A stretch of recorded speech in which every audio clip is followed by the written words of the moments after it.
Hello friends, welcome back to our channel. ഇന്നത്തെ നമ്മുടെ recipe എന്ന് പറയുന്നത് വൈകിട്ട് ചായയുടെ കൂടെയും അതുപോലെ തന്നെ നോമ്പ് തുറക്കുമ്പോഴൊക്കെ തന്നെ കഴിക്കാൻ പറ്റുന്ന നല്ലൊരു സ്നാക്ക് റെസിപ്പിയാണ്.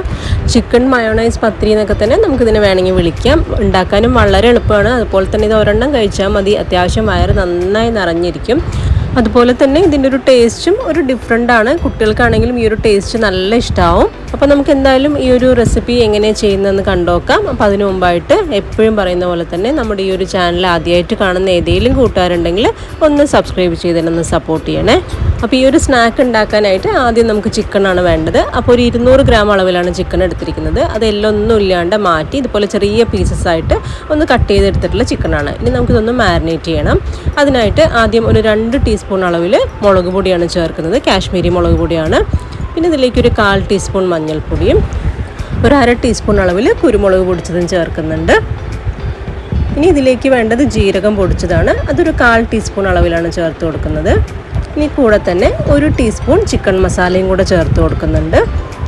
ഇനി നമുക്കിതിലേക്ക് ഒറിഗാനോ ഉണ്ടെങ്കിൽ ഒരു 1/4 ടീസ്പൂൺ ചേർത്ത് കൊടുക്കാം, ഇല്ലെങ്കിലും കുഴപ്പമില്ല, അത് സ്കിപ്പ് ചെയ്യാം. ഇനി ആവശ്യത്തിന് ഉപ്പും കൂടെ ചേർത്തിട്ടുണ്ട്. അതുപോലെ തന്നെ ഒരു ടേബിൾ സ്പൂൺ അളവിൽ അധികം പുളിയില്ലാത്ത തൈരും കൂടെ ചേർത്ത് നമുക്കിനി നന്നായിട്ടൊന്ന് മിക്സ് ചെയ്തെടുക്കാം. ഈ ഒരു മിക്സ് ചെയ്ത കൂട്ട് നമുക്ക് കുറച്ച് നേരം വെക്കാൻ സമയം ഉണ്ടെന്നുണ്ടെങ്കിൽ നമുക്കൊരു അരമണിക്കൂറൊക്കെ മാറ്റി വെക്കാം. അപ്പോൾ നന്നായി മസാല പിടിച്ചു കിട്ടും. ഇല്ലാന്നുണ്ടെങ്കിലും കുഴപ്പമൊന്നുമില്ല. ഞാനിപ്പോൾ എന്തായാലും ഒരു അരമണിക്കൂർ മാറ്റി വെച്ചിട്ടുണ്ട്. അതിനുശേഷം നമുക്ക് ഈ ചിക്കൻ ഫ്രൈ ചെയ്യാൻ ആവശ്യത്തിനുള്ള കുറച്ച് എണ്ണ ചൂടാക്കാൻ വെച്ച് ഈ ചിക്കൻ പീസസ് എല്ലാം ഒരുമിച്ച് തന്നെ ഇട്ടിട്ട് നമുക്കൊന്ന് ഫ്രൈ ചെയ്തെടുക്കാം. അപ്പോൾ നമ്മൾ 200 ഗ്രാം അളവിലെ ചിക്കൻ എടുത്തിട്ടുള്ളൂ. അതുകൊണ്ട് തന്നെ ഒറ്റ പ്രാവശ്യം ഇട്ട് ഫ്രൈ ചെയ്യേണ്ട ആവശ്യമുള്ളൂ. അതുപോലെ കുഞ്ഞ് പീസസ് ആയിട്ട് കട്ട് ചെയ്തുകൊണ്ട് തന്നെ പെട്ടെന്ന് അത് ഫ്രൈ ആയും കിട്ടും. നല്ല ക്രിസ്പി ആവുന്നത് വരെ ഫ്രൈ ചെയ്യരുത്. നമ്മുടെ ചിക്കൻ നന്നായിട്ടൊന്ന് കുക്കായാൽ മാത്രം മതി. ക്രിസ്പി ആയി കഴിഞ്ഞാൽ നമ്മളത് ഫില്ലിംഗ് ഒക്കെ വെച്ച് വരുമ്പോൾ പൊട്ടി പോകാനുള്ള സാധ്യതയുണ്ട്. അപ്പോൾ അതുകൊണ്ട് തന്നെ നന്നായിട്ടൊന്ന് കുക്കായി കഴിയുമ്പോൾ നമുക്കിത് എണ്ണയിൽ നിന്നൊന്ന് കോരി മാറ്റി വയ്ക്കാം. അപ്പോൾ ഇത് ചിക്കൻ പീസ് എല്ലാം കോരി മാറ്റിയെടുത്തിട്ടുണ്ട്. ഇനി ആ ഒരു ചിക്കൻ വറുത്ത ആ ഒരു എണ്ണയിൽ നിന്ന് ഒരു ടീസ്പൂൺ മാത്രം ഒരു പാനിലേക്ക് വെച്ച് അതിലേക്ക് അത്യാവശ്യം വലുപ്പമുള്ളൊരു സവോള കൊത്തി അരിഞ്ഞ് ചേർത്ത് കൊടുക്കുന്നുണ്ട്.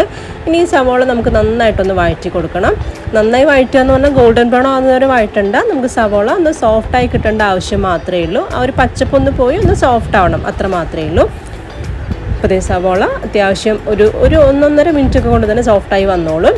ഇതുപോലെ സോഫ്റ്റ് ആയതിനു ശേഷം ഇതിലേക്ക് ഒരു ടേബിൾ സ്പൂൺ അളവിൽ ഇഞ്ചിയും വെളുത്തുള്ളിയും പേസ്റ്റാണ് ചേർത്തിരിക്കുന്നത്. കൂടെ തന്നെ 2 പച്ചമുളക് ചെറുതായി മുറിച്ചതും കൂടെ ചേർത്ത് കൊടുക്കുന്നുണ്ട്.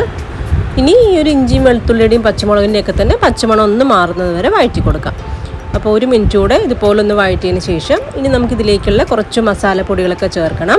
അപ്പോൾ അതിനായിട്ട് ആദ്യം ഞാൻ ഒരു 1/4 ടീസ്പൂൺ അളവിൽ മഞ്ഞൾപ്പൊടി ചേർത്തിട്ടുണ്ട്. പിന്നെ 1 ടീസ്പൂൺ മുളക് പൊടി, അതുപോലെ തന്നെ ഒരു 1/2 ടീസ്പൂണോളം ഗരം മസാല പൊടിച്ചതും 1 ടീസ്പൂൺ ചിക്കൻ മസാലയും കൂടെ ചേർക്കുന്നുണ്ട്. ഇനി ആവശ്യത്തിന് ഉപ്പും കൂടെ ചേർത്ത് ഈ ഒരു പൊടികളുടെയും കൂടെ പച്ചമണം മാറുന്നത് വരെ ഒന്ന് വഴറ്റി കൊടുക്കാം. അപ്പോൾ പൊടികളൊക്കെ തന്നെ ചേർക്കുമ്പം ഫ്ലെയിം എപ്പോഴും ലോയിലാക്കാൻ ശ്രദ്ധിക്കുക, അല്ലെങ്കിൽ പൊടികളൊക്കെ കരിഞ്ഞ് ആ ഒരു ഫ്ലേവറേ ചേഞ്ചായി പോവും. ഇനി നമുക്കിതിലേക്ക് 1 ടേബിൾ സ്പൂൺ അളവിൽ ടൊമാറ്റോ കെച്ചപ്പാണ് ചേർത്ത് കൊടുത്തിരിക്കുന്നത്. ഇനി അതും കൂടി ഇട്ട് നന്നായിട്ടൊന്ന് മിക്സ് ചെയ്തെടുത്തിട്ടുണ്ട്.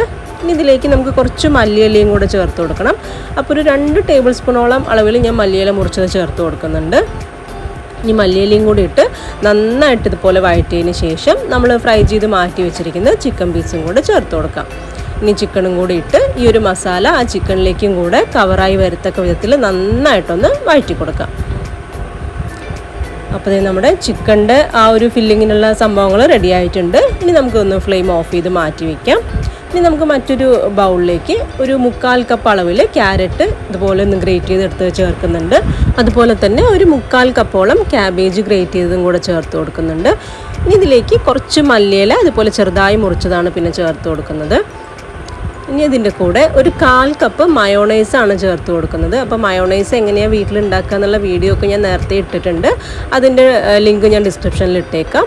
ഇനി ഇതിൻ്റെ കൂടെ തന്നെ നമ്മളിപ്പോൾ ഫ്രൈ ചെയ്ത് മാറ്റി വെച്ചിരിക്കുന്ന ആ ഒരു ചിക്കൻ മസാലയുടെ ആ ഒരു കൂട്ടും കൂടെ ഇതിലേക്ക് ഇട്ട് കൊടുക്കാം. ഇനി നമുക്കിതെല്ലാം കൂടെ നന്നായിട്ടൊന്ന് മിക്സ് ചെയ്തെടുക്കണം. അപ്പോൾ ഉപ്പൊക്കെ തന്നെ പോരാന്നുണ്ടെങ്കിൽ ഈ ഒരു സമയത്ത് നോക്കിയിട്ട് ചേർത്ത് കൊടുക്കുക. അതുപോലെ ഇപ്പോൾ ഞാൻ 1/4 കപ്പ് അളവിലാണ് മയോണൈസ് ചേർത്തിരിക്കുന്നത്. അപ്പോൾ അത് മിക്സ് ചെയ്ത് നോക്കിയിട്ട് ഇനി മയോണൈസ് എങ്ങാനും കുറവ് തോന്നുകയാണെങ്കിൽ അതും കൂടെ ഒരല്പം ചേർത്ത് കൊടുക്കാം. അപ്പോൾ ഇതെല്ലാം കൂടെ നന്നായിട്ടൊന്ന് മിക്സ് ചെയ്തെടുത്തിട്ടുണ്ട്. അങ്ങനെ നമ്മുടെ ഫില്ലിംഗ് ഇവിടെ റെഡി ആയിട്ടുണ്ട്. ഇനി നമുക്കിതിലേക്കുള്ള ഒരു ഷീറ്റ് തയ്യാറാക്കാനായിട്ട് ഒരു ബൗളിലേക്ക് 1 കപ്പ് അളവിൽ മൈദയാണ് ചേർത്തിരിക്കുന്നത്. അതിലേക്ക് ഒരു കോഴിമുട്ടയും കൂടെ പൊട്ടിച്ച് വെച്ചിട്ടുണ്ട്. ഇനി ആവശ്യത്തിന് ഉപ്പും കൂടെ ചേർത്ത് ഒരു 1.5 കപ്പ് അളവിൽ വെള്ളം കൂടെ ഒഴിച്ച് നമുക്കിത് നന്നായിട്ടൊന്ന് ഇളക്കി ഒട്ടും കട്ടകളില്ലാത്ത ഒരു ബാറ്ററാക്കി എടുക്കാം. അപ്പോൾ 1 കപ്പ് മൈദയ്ക്ക് 1.5 കപ്പ് വെള്ളമാണ് കറക്റ്റ് ആ ഒരു കൺസിസ്റ്റൻസി എന്ന് പറയുന്നത്. അപ്പോൾ ഒട്ടും കട്ടകളില്ലാതെ ഇതുപോലെ വിസ്ക് വെച്ച് ഇളക്കിയെടുക്കാം. അല്ലാന്നുണ്ടെങ്കിൽ ഇതെല്ലാം കൂടെ മിക്സിയിലിട്ടിട്ട് ഒന്ന് കറക്കിയെടുത്താലും മതി. അപ്പോൾ ഏതാണോ സൗകര്യം അതുപോലെ ചെയ്തെടുത്താൽ മതി. അപ്പോൾ അതേ നമ്മുടെ ബാറ്റർ റെഡി ആയിട്ടുണ്ട്. ഇനി നമുക്കിതൊന്ന് ചുട്ടെടുക്കണം. അപ്പോൾ അതിനായിട്ട് ഒരു തവ ചൂടാക്കാൻ വെച്ചിട്ടുണ്ട്. അതിലേക്ക് ഒരു തവി മാവ് കോരി ഒഴിച്ച് ഇതുപോലെ ചെറുതായിട്ടൊന്ന് റൗണ്ട് ചെയ്തെടുക്കാം. അപ്പോൾ നമുക്ക് എത്ര വലുപ്പത്തിനുള്ളത് വേണോ അതിനനുസരിച്ചിട്ട് നമുക്ക് ഈ ഉണ്ടാക്കുന്നതിൻ്റെ വലുപ്പം കൂട്ടുകയും കുറയ്ക്കുകയൊക്കെ തന്നെ ചെയ്യാം. ഞാനിപ്പോൾ ഒരു മീഡിയം വലുപ്പത്തിലാണ് ആക്കിയെടുക്കുന്നത്. അതുപോലെ തന്നെ ഒരുപാട് ക്രിസ്പി ആവുന്നതുവരെ കുക്ക് ചെയ്യേണ്ട. 2 സൈഡും ജസ്റ്റ് ഒന്ന് കുക്കായി കിട്ടിയാൽ മാത്രം മതി. വല്ലാണ്ട് ക്രിസ്പി ആയി കഴിഞ്ഞാൽ നമുക്കിത് ഷേപ്പ് ചെയ്തെടുക്കുമ്പം മടക്കിയെടുക്കുമ്പോൾ പൊട്ടിപ്പോവും. അപ്പോൾ അതുകൊണ്ട് തന്നെ 1 മിനിറ്റ് ഇത് തിരിച്ചും മറിച്ചു വിട്ടിട്ടൊന്ന് കുക്ക് ചെയ്തെടുക്കേണ്ട ആവശ്യമുള്ളൂ. അപ്പോൾ നമുക്ക് എത്ര എണ്ണം ഉണ്ടാക്കണോ അത്രയും ഷീറ്റ് ഇതുപോലെ തയ്യാറാക്കിയെടുക്കാം. ഞാനിപ്പോൾ ഒരു 5 ഷീറ്റ് തയ്യാറാക്കി എടുത്തിട്ടുണ്ട്.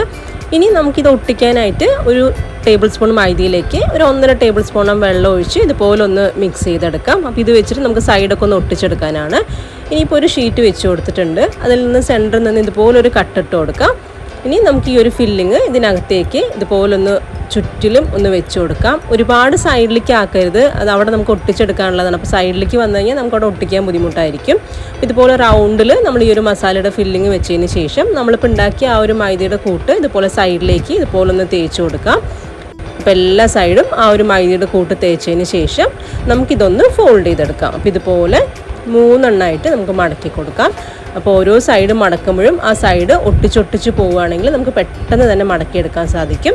അപ്പോൾ അത് എത്ര എള്ളൂ ഷേപ്പ് ചെയ്യാനായിട്ട് മടക്കിയതിന് ശേഷം എല്ലാ സൈഡും ഇതുപോലെ ഒന്ന് പ്രസ് ചെയ്ത് കൊടുത്താൽ മതിയാവും. അപ്പോൾ അതെ ഒരെണ്ണം നമ്മൾ ഷേപ്പ് ചെയ്തു. അപ്പോൾ ഇതേപോലെ തന്നെ നമുക്ക് എത്ര എണ്ണമാണോ ഉണ്ടാക്കേണ്ടത് അത്രയും ഷേപ്പ് ചെയ്തെടുക്കാം.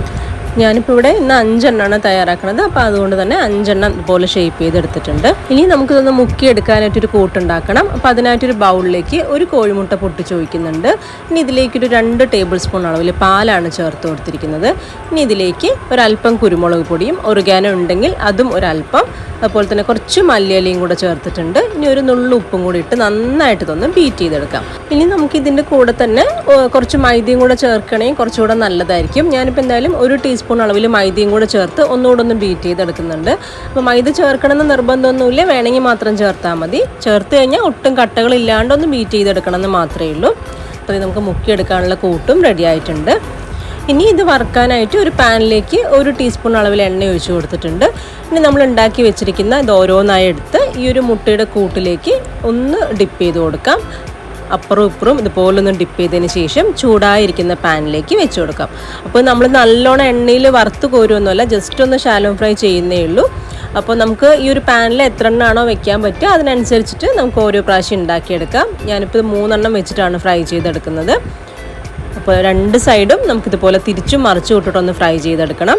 അപ്പോൾ ഒരു സൈഡ് 1 മിനിറ്റൊക്കെ കൊണ്ട് തന്നെ അത്യാവശ്യം ആയി കിട്ടിക്കോളും. ഇതിലിപ്പോൾ പ്രത്യേകിച്ച് കുക്കാവാനായിട്ട് ഒന്നുമില്ല, എല്ലാം കുക്കായിട്ടുള്ള സംഭവമാണ്. അപ്പോൾ മോൾ വശം ഒന്ന് മൊരിഞ്ഞ് കിട്ടേണ്ട ആവശ്യം മാത്രമേ ഉള്ളൂ. അപ്പോൾ 2 സൈഡും മീഡിയം ഫ്ലെയിമിൽ വെച്ചിട്ട് ഇതുപോലെ തിരിച്ചും മറിച്ച് ഇട്ട് കൊടുത്ത് നല്ലൊരു ബ്രൗൺ ഷെയ്ഡ് ആവുന്നത് വരെ നമുക്കൊന്ന് ഫ്രൈ ആക്കാം. അപ്പോൾ 2 സൈഡും ഇതുപോലെ നന്നായിട്ടൊന്ന് മൊരിഞ്ഞ് കഴിയുമ്പം നമുക്കിത് പാനിൽ നിന്ന് മാറ്റി ഒരു പ്ലേറ്റിലേക്ക് എടുത്ത് വെക്കാം.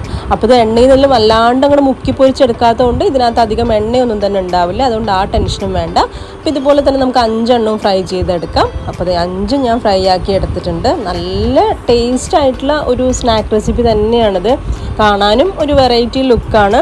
അതുപോലെ തന്നെ നമ്മൾ ശ്രദ്ധിക്കേണ്ട ഒരു കാര്യം, ഇത് ചൂടോടെ തന്നെ കഴിക്കാനാണ് കേട്ടോ നല്ല ടേസ്റ്റ്. ചൂടാറിക്കഴിഞ്ഞാൽ ടേസ്റ്റ് ഇല്ല എന്നല്ല, എന്നാലും ചൂടോടെ കഴിക്കുമ്പം ശരിക്കും ഒരു പ്രത്യേക ടേസ്റ്റാണ് ഇതിനുണ്ടാവുക. സൈഡൊക്കെ തന്നെ കറക്റ്റായിട്ട് ഒട്ടിച്ചത് കൊണ്ട് തന്നെ ഫില്ലിംഗ് ഒന്നും പുറത്തേക്കും ഒന്നും വന്നിട്ടില്ല. ഇത് കാണുമ്പോൾ തന്നെ എന്തായാലും ഒരെണ്ണം എടുത്ത് കഴിക്കാൻ തോന്നും, അത്രയ്ക്ക് ലുക്കുമാണ് കാണാനായിട്ട്, അതുപോലെ വെറൈറ്റി ടേസ്റ്റുമാണ്. പിന്നെ ഇത് സെർവ് ചെയ്യുന്ന സമയത്ത് ഒന്ന് മുറിച്ചിട്ട് സെർവ് ചെയ്യുന്നതായിരിക്കും കുറച്ചുകൂടെ നല്ലത്, കഴിക്കാനും അതായിരിക്കും സൗകര്യം. അപ്പോൾ എന്തായാലും ഈ ഒരു റെസിപ്പി എല്ലാവർക്കും ഇഷ്ടമായിട്ടുണ്ടാവുമെന്ന് വിചാരിക്കുന്നു. ഇഷ്ടമായിട്ടുണ്ടെങ്കിൽ ഇതുപോലെ ഒന്ന് ട്രൈ ചെയ്ത് നോക്കുക. അതിനുശേഷം നിങ്ങളുടെ അഭിപ്രായങ്ങൾ കമൻറ്റ് ബോക്സിലൂടെ ഒന്ന് അറിയിക്കും കൂടെ വേണേ. അപ്പം ഇനി വീണ്ടും നല്ലൊരു റെസിപ്പിയായി കാണാം. എല്ലാവർക്കും ബൈ.